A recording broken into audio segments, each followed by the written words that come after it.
Saturday on Fox, a pair of Big 12 matchups as Sam Ehlinger leads Texas against Chuba Hubbard in Oklahoma State at 4 Eastern, followed by Oklahoma squaring off against Texas Tech. It all kicks off Saturday on Fox and the Fox Sports app. Yeah, it's interesting for Texas. All the games that felt big this year. The TCU game felt big, and the Kansas State game ended up being big, and the Oklahoma game is big.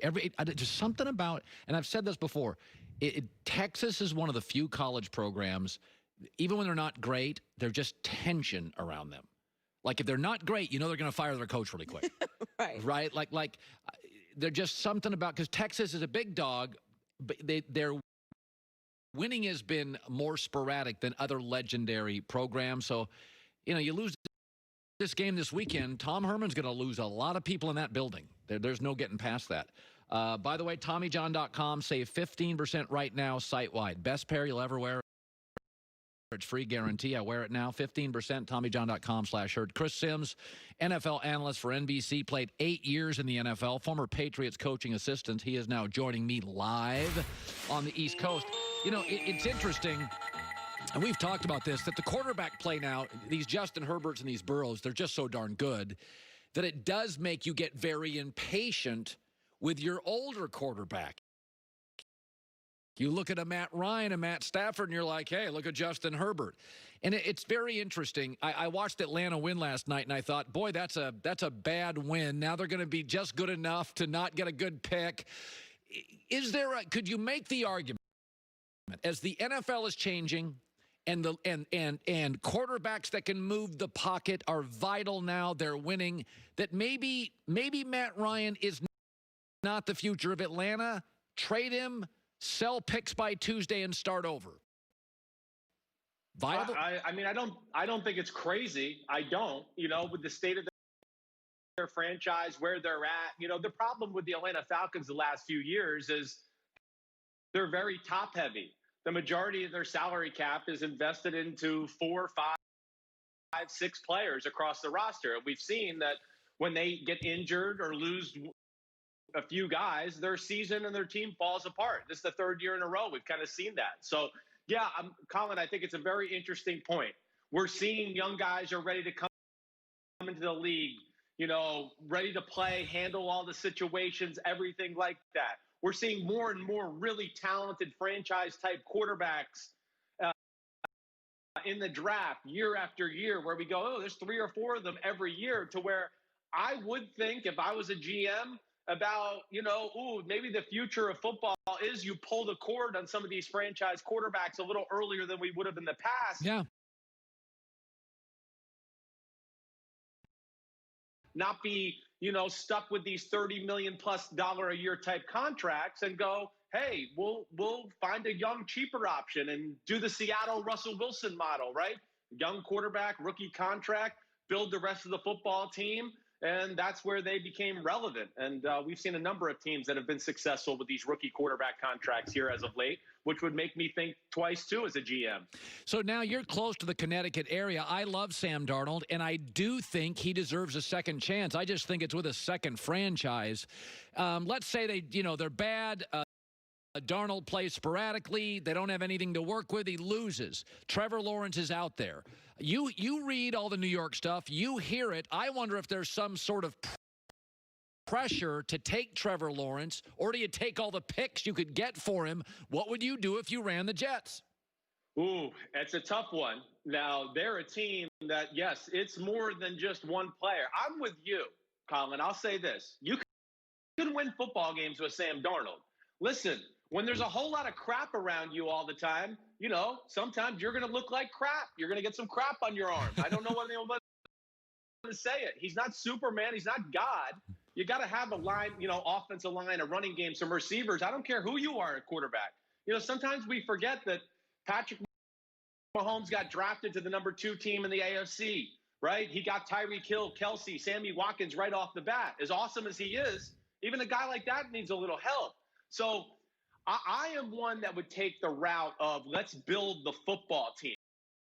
We've all made it about quarterback. Yeah, is Sam Darnold as talented as Trevor Lawrence? No, he's not.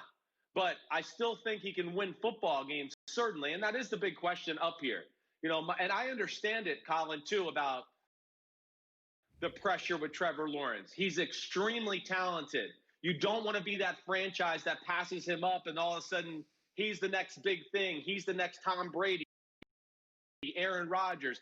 I think that's what scares maybe the Giants and the Jets fan base up here, that they would be missing that type of player, kind of like what we saw with Arizona and Josh Rosen and Kyler Murray. I think they like Josh Rosen, but they just went, man, we can't pass up Kyler Murray. There's too many special things about his football game. So I guess I understand the conversation, but I am one that is a believer in build the team first. It's not always about the quarterback. What is a realistic weekend for Tua? What will you, because I don't think you can just do wins, because Burrow and Herbert I like. They're not winning much. What do you need to see? What will worry you? I need to, I mean, this is going to be good for me. I mean, certainly, because Tua, I believe, was a little overrated coming out in the draft process. I never thought he was on the level of Joe Burrow or Justin Herbert. I really didn't. But I think the big thing is, again, I just want to see the look test. How does he look on the field? Does he have presence? How does his arm look? Is there legit NFL pop in that arm? And then when he does move and try to escape and extend plays, that's where he got hurt a lot in college. He's not as athletic and a guy that I think is going to run around and scramble as much as everybody thinks he is. So I'm just interested to see how he manages the game, how he looks overall. It's going to be a tough test. This Rams defense is very good. I don't expect them to have a really awesome statistical day. If they just run the ball, he takes care of the ball. The Dolphins defense is good and it will match up well with the Rams. They might have a chance, but I guess that's it. I just want to see pop in the arm, playmaking. I'm always big into this, Colin. I know you can throw a slant route when it's wide open. I know you can hit a curl route when it's wide open. The reality of quarterback in the NFL, though, a lot of times for these young quarterbacks, people aren't wide open. And what are you going to do then? Are you going to make a play? How are you going to advance your offense? I see Herbert and Burrow doing that a handful of times every game where I go, whoa, there was nothing there. What a play, what a throw. That's amazing, and that's what I want to see from Tua. Chris Sims joining us, former NFL quarterback at Texas, too. By the way, we have Matthew McConaughey on later, who's a big Texas. Yeah, baby. Yes. Yeah, Texas show today. Yes, nothing wrong with that. So speaking of Texas, Dallas, I contend they're rebuilding. They just won't admit it yet. And I think if they get punched in the head by Philadelphia, Jerry will get in that, that Gulf Stream, fly home and go, okay, we are officially in. We're in a rebuild. This is a bad football team. I don't see their talent. Dak, Zeke, I'd move Amari. I like Jalen Smith. They have a young corner I like. I think they're a rebuild. I don't see all the great talent. What do you see? No, and I'll say, I was one that overrated their talent coming into the season. Certainly. I wondered about their defense a little bit. I did. And especially that's been one big issue. There's a disconnect there that they got players that fit another defensive scheme and they don't fit the Mike Nolan scheme. So that goes on the Jones family. I hope everybody also realized that maybe Dak Prescott's a little bit better than some of the haters in the world wanted to give him credit for. Because, all he does, again, they don't look like the same team without him out there. But I'm with you. I think it's the lifeline of this current Dallas Cowboys team. It's over. It is. The offensive line is not the same dominant force it has been, right? You mentioned some of the other players that are good. Yeah, keep those, the nucleus. I hear you with the Amari Cooper conversation. But I think all in all, the Jones family, the Cowboys, they're in this to win Super Bowls. And this is not a Super Bowl team. And I know they're in the crapping NFC East. I would have the same type of thinking you do, that if they lose this week, it's get on the plane. Okay, this year's over. Let's chalk it up. Let's start thinking about next year, how we're going to fit under the salary cap because of the pandemic and COVID-19 and all those things, and try to give themselves the best chance for the 2021 season. Steelers-Ravens is the class of the weekend. Now, Pittsburgh's better than I thought. Baltimore's not quite as good as I thought. Greg Cosell, smart guy, came on my show this week, and he said, people are starting to play the exact same way against Lamar. We're going to load the box. You're not going to be able to run on us, and we're going to force you to throw outside. on the perimeter, and it's been more effective.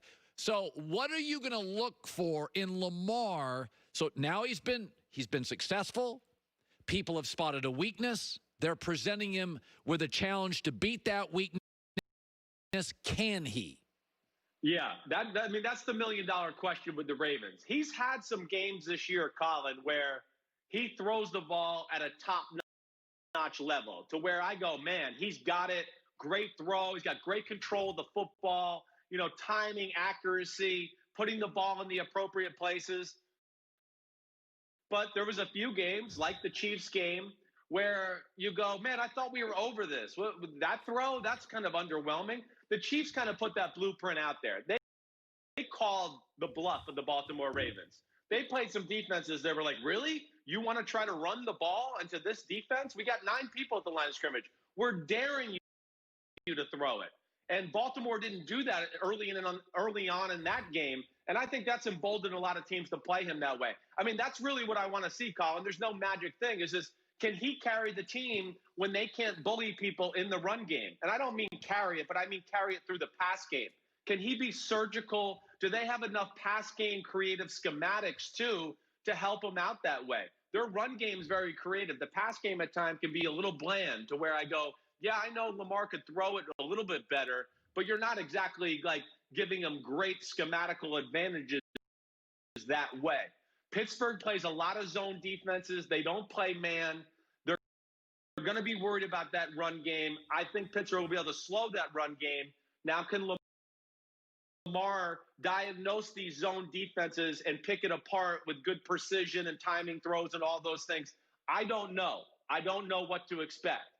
In these type of defensive games like this, it's been a no so far for Lamar Jackson. I hope it changes. I root for him, but that's what I'll be watching for on Sunday. NBC Sports NFL analyst Chris Sims. Love having you on, bud. Thanks for stopping by today. Anytime, man. You the man. Hey, tell my buddy Matthew McConaughey I said hello. I will. Absolutely, right. I will. It is a Texas Longhorn show today. Good stuff. Here's Joey Taylor with the news. No.